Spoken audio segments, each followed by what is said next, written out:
Hello everyone, welcome again my YouTube channel art English classes. आज again मैं आपके लिए लेकर आई हूँ द मोस्ट इंपॉर्टेंट फ्रेजेस जो कि यूज़ किए जाते हैं डेली कन्वर्सेशन में। तो चलिए सबसे पहले देख लेते हैं कि आज हम कौन कौन से फ्रेजेस को कवर करने वाले हैं। आफ्टर दैट उनकी इंग्लिश तो मैं आपको बताऊंगी ही साथ सेंटेंसेज में कैसे फॉर्म करना है, क्या स्ट्रक्चर होने वाला है वो भी मैं आपको बताऊंगी। तो सबसे पहला है धूमधाम से। जैसे कि मैं इस साल अपनी बर्थडे पार्टी बहुत धूमधाम से मनाऊंगी। उसने अपने बेटे की शादी बहुत धूमधाम से की। तुम बड़े धूमधाम से घूम रहे हो, है ना, ऐसे सेंटेंसेस। नेक्स्ट है दम पर या फिर बल पर। जैसे कि मैंने अपने दम पर ये जॉब हासिल की है, उसने अपने दम पर सारा काम शुरू किया है, अपने पापा के पैसों के दम पे ज्यादा मत उछलो, ऐसे सेंटेंसेस। नेक्स्ट है के भेष में। जैसे तुम इंसान के भेष में भेड़िया हो, भेड़िया, है ना, कि वह वकील के भेष में मुझसे मिलने आया। तो राइट, तो ऐसे सेंटेंसेस जहाँ पे हम भेष की बात करेंगे। नेक्स्ट है गारंटी लेना, कि भाई मैं तुम्हारी गारंटी नहीं ले सकता, ये भाई इसका एडमिशन कर लो, इस बच्चे की गारंटी मैं ले लेता हूँ, ठीक है, ऐसे सेंटेंसेस।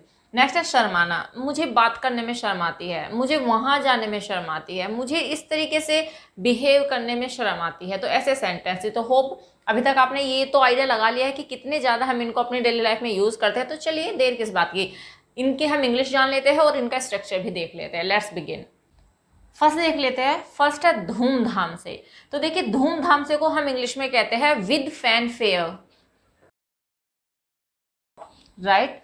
तो धूमधाम से को हम इंग्लिश में कहते हैं विद फैन फेयर। एग्जाम्पल देख लेते हैं। जैसे उसकी शादी बड़े धूमधाम से हुई। अब देखिए मैंने आपको बहुत बार बताया है कि जब भी हम इन फ्रेजेस को सेंटेंसेस में यूज करते हैं तो पैटर्न जो होता है सेंटेंसेस का वो अकॉर्डिंग टू द टेंस ही रहता है। मीन्स आपका टेंस का आना बहुत जरूरी है अगर आप इनको अच्छे से अपने सेंटेंसेस में यूज करना चाहते हो। अब यही एग्जाम्पल देखिए, जैसे कि मैंने बोला कि उसकी शादी बड़े धूमधाम से हुई, पास्ट इंडेफिनिट का सेंटेंस है, तो ये हो जाएगा he got married with fanfare, right. तो ये सेंटेंस हो गया he got married with fanfare, means उसकी शादी, क्योंकि पास्ट का मैंने आपको बता दिया और शादी होने के लिए हम गेट मैरिड का यूज करते हैं। पास्ट इंडेफिनिट का सेंटेंस है तो मेन वर्ब की सेकंड फॉर्म यहाँ पे यूज करेंगे। He got married with fanfare, उसकी शादी बड़े धूमधाम से हुई। नेक्स्ट एग्जाम्पल, वहां मेरा स्वागत बड़े धूमधाम से किया गया। अब देखिए ये जो सेंटेंस है अगर आप इसको देखें तो ये पैसिव सेंटेंस है, क्योंकि स्वागत किसने किया ये नहीं बताया गया। हाँ, स्वागत हुआ और मेरा स्वागत हुआ, तो इसको हम पैसिव में बनाएंगे और ये हो जाएगा I was welcomed there with fanfare, right. तो ये सेंटेंस हो गया I was welcomed there with fanfare, means मेरा वहां पर बड़े ही धूमधाम से स्वागत किया गया। नेक्स्ट देखिए, इस साल वह अपना जन्मदिन धूमधाम से मनाएगा। ये फ्यूचर टेंस का सेंटेंस है एंड आपको पता होगा कि फ्यूचर टेंस, फ्यूचर इंडेफिनिट के सेंटेंस में हम will shell and main verb की फर्स्ट फॉर्म का यूज करते हैं। तो ये हो जाएगा he will celebrate his birthday with fanfare this year. Okay, तो ऐसे ऐसे हम इसको यूज कर सकते हैं। सेंटेंस हो गया he will celebrate his birthday with fanfare this year, वह इस साल अपना बर्थडे बड़ी धूमधाम से मनाएगा। तो याद रखिएगा कि धूमधाम से की जब भी बात हो जाएगी तो तब हम वहां पे यूज करेंगे with fan fair. And hope ये आपको समझ में आ गया। स्क्रीनशॉट लेना चाहते हो तो ले लीजिए। अब दूसरा फ्रेज देख लेते हैं। नेक्स्ट फ्रेज है के बल पर या फिर के दम पर। और सबसे पहले जान लेते हैं कि इसे इंग्लिश में क्या कहते हैं। तो देखिए इसके लिए हम एक फ्रेज यूज करते हैं that is by dint of,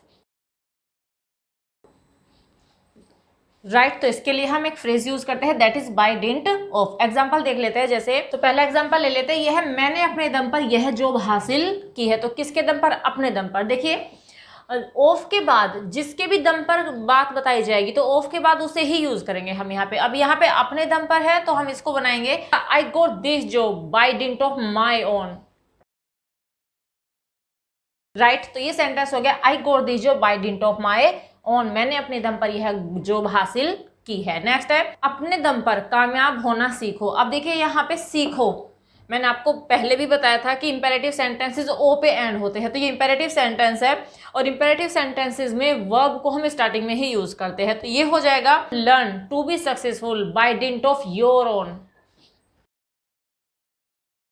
तो ये सेंटेंस हो गया learn to be successful by dint of your own, अपने दम पर कामयाब होना सीखो। नेक्स्ट है अपने पापा के पैसों के दम पर ज्यादा मत उछलो। अब देखिए ये भी इंपेरेटिव सेंटेंस ही है और ये भी हम वर्ब से स्टार्ट करेंगे। तो वर्ब है इसमें उछलना मीन्स जंप, और मना की जा रही है तो डोंट जंप। और कैसे नहीं उछलना है आपको?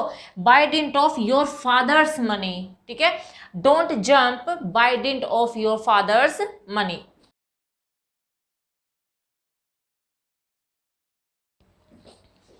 राइट, तो ये सेंटेंस हो गया don't jump by dint of your father's money. तो अपने पापा के दम पर ज्यादा मत उछलो। होप ये भी आपको समझ में आ गया। तो जब भी आपको ऐसे सेंटेंसेस यूज करने हो एंड ये फ्रेज आपको यूज करना है अपनी कन्वर्सेशन में, आप यूज कीजिए बाय डिंट ऑफ। चलिए नेक्स्ट फ्रेज देखते हैं। नेक्स्ट फ्रेज है गारंटी लेना। अब गारंटी लेना जो फ्रेज है इसे हम नेगेटिव में भी बोल सकते हैं, जैसे कि मैं इसकी गारंटी नहीं ले सकता।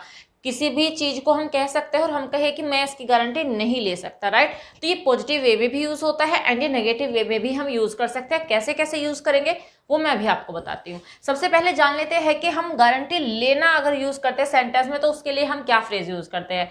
तो इसके लिए हम एक फ्रेज यूज करते हैं दैट इज वाउच फॉर।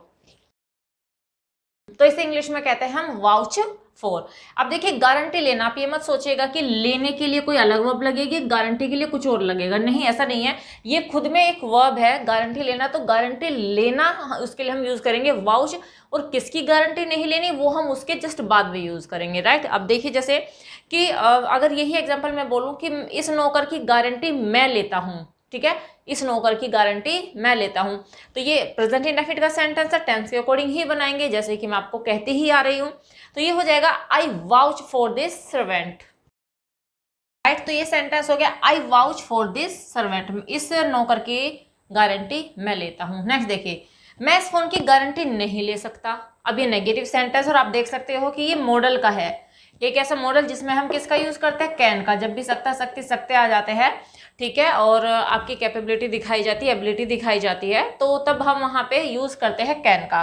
और यहाँ पे इनएबिलिटी दिखाई जा रही है कि भाई आप इनेबल हो क्या करने में? गारंटी लेने में। राइट, तो प्रेजेंट का है सेंटेंस है, तो मैं इस फोन की गारंटी नहीं ले सकता। I can't vouch for this phone. Right, तो ये सेंटेंस हो गया I can't vouch for this phone, मैं इस फोन की गारंटी नहीं ले सकता। नेक्स्ट है, क्या तुम इस बात की गारंटी लोगे? अब ये इंट्रोगेटिव सेंटेंस है एंड ये फ्यूचर इंडेफिनिट का सेंटेंस है। तो आपको पता ही होगा कि जब भी कोई सेंटेंस क्या से स्टार्ट होता है तो तब हम उस टेंस की हेल्पिंग वर्ब को स्टार्टिंग में यूज करते हैं। तो विल शैल का यूज होता है और यहाँ पे हम बात कर रहे हैं तुम की, ठीक है, तो हम इसके साथ लगाएंगे will. Will you vouch for this thing, क्योंकि इस बात के लिए हम यूज करेंगे thing. Will you vouch for this thing? Right, question mark. And तो ये सेंटेंस हो गया will you vouch for this thing, क्या तुम इस बात की गारंटी लोगे? या फिर ऐसा अगर हम इसको सकते में बोले कि क्या तुम इस फोन की गारंटी ले सकते हो, तो फिर हम कैन को स्टार्टिंग में यूज करेंगे, can you vouch for this thing. या फिर अगर बोले मैं इस बात की गारंटी ले लूंगा, राइट, मैं इस बात की गारंटी ले लूंगा, I will vouch for this thing. तो इस तरीके से गारंटी लेने के लिए हम यूज करेंगे वाउच फॉर। होप आपको समझ में आ गया होगा। तो चलिए नेक्स्ट फेज देख लेते हैं। नेक्स्ट फेज है शर्म आना। ठीक है, तो देखिए शर्म आने के लिए हम यूज करेंगे फील शाई ऑफ। राइट, तो शर्म आने के लिए हम फ्रेज यूज करने वाले हैं फील शाई ऑफ, और ऑफ के बाद जो भी वर्ब हमें यूज करनी है उसकी फोर्थ फॉर्म हम लगाएंगे। And I think fourth form आप जानते ही होंगे। फोर्थ फॉर्म होती है जब हम मेन वर्ब की फर्स्ट फॉर्म में आईएनजी लगाते हैं तो उसे हम कहते हैं मेन वर्ब की फोर्थ फॉर्म। राइट, तो क्या यूज करेंगे हम? Feel shy of. अब चलिए एग्जांपल देख लेते हैं। मुझे तुमसे बात करने में शर्म आती है। ठीक है, sentence according to the tense ही बनेंगे। जिस भी टेंस का सेंटेंस होगा उसी के अकॉर्डिंग वर्ब यूज करेंगे। एंड मैंने ये तो आपको बता ही दिया कि हेल्पिंग वर्ब तो उसी के अकॉर्डिंग यूज करेंगे एंड वर्ब हम यूज करेंगे मेन वर्ब की फोर्थ। चलिए देखते हैं। मुझे तुमसे बात करने में शर्म आती है, ठीक है, तो प्रेजेंट इंडेफिनिट का सेंटेंस है, तो ये हो जाएगा I feel shy of talking to you. Right, तो ये हमने बना दिया है I feel shy of talking to you, क्योंकि फील शाई के बाद हमें लगाना है वर्ब की fourth form, right, and to you. And ये देखिए ये एक फैक्ट है कि जब भी कोई प्रपोजिशन आती है तो उसके बाद अगर वर्ब यूज करना हो तो हम वर्ब की फोर्थ फॉर्म ही यूज करते हैं। बस टू एक ऐसी प्रपोजिशन है जिसके बाद वर्ब की फर्स्ट फॉर्म आती है। राइट, नेक्स्ट देखिए। उसे नाचने में शर्म आ रही है, ये प्रेजेंट कॉन्टिन्यूअस का सेंटेंस है। And you know very well कि प्रेजेंट कॉन्टिन्यूअस के सेंटेंस में हम इज आर एम का यूज करते हैं according to the subject. Right, singular number होगा तो इज आ जाएगा, प्लूरल होगा आर एंड आई के साथ में एम, एंड वर्ब में आईएनजी लगाते हैं, राइट।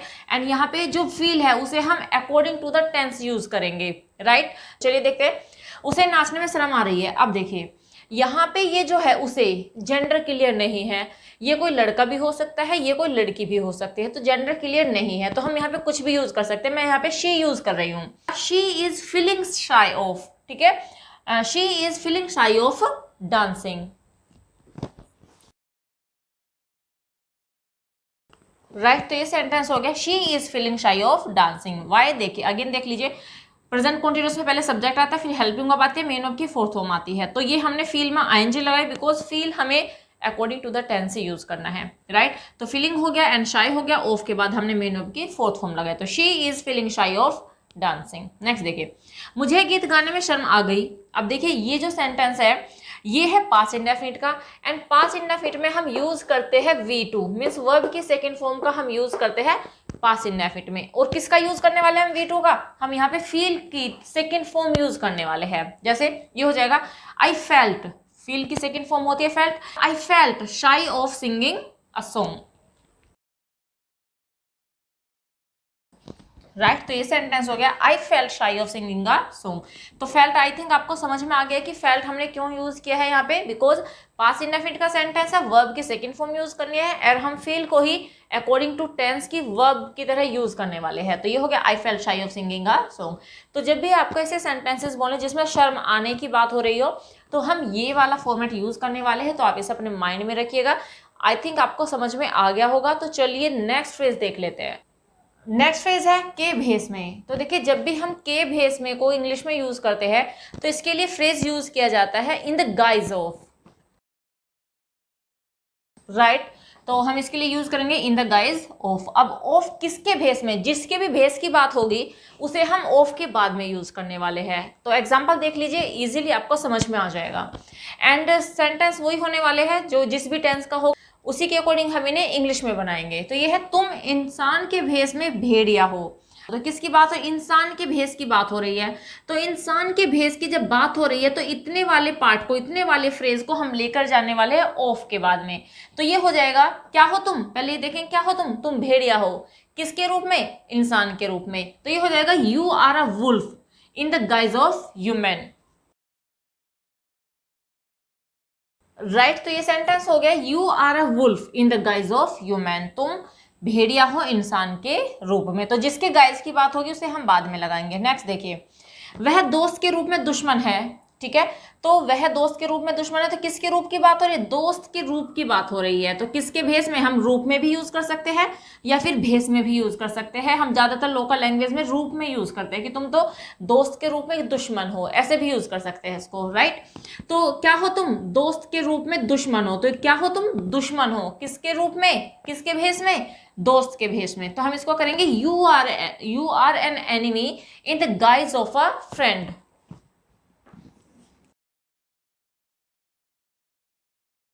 तो ये एग्जांपल हो गया है you are an enemy in the guise of friend. Next example है मैं वकील के भेस में आऊंगा। अब देखिए फ्यूचर टेंस का सेंटेंस है और आपको पता है, मैंने आपको पहले भी बताया कि विल शैल का यूज करते हैं। तो देखिए बना लेते हैं इसको।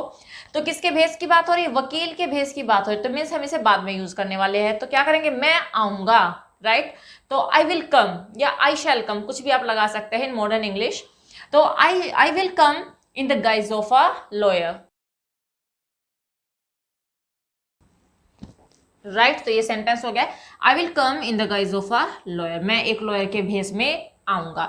तो होप ये आपको समझ में आ गया होगा। तो जितने भी फ्रेजेस की मैंने स्टार्टिंग में बात की थी वो सारे मैंने कवर कर लिए हैं। तो आई थिंक आपको समझ में आ गए होंगे एंड ये वीडियो आई थिंक आपके लिए हेल्पफुल होगी। तो मिलते हैं नेक्स्ट वीडियो में। Till then bye bye, take care, stay healthy and keep learning.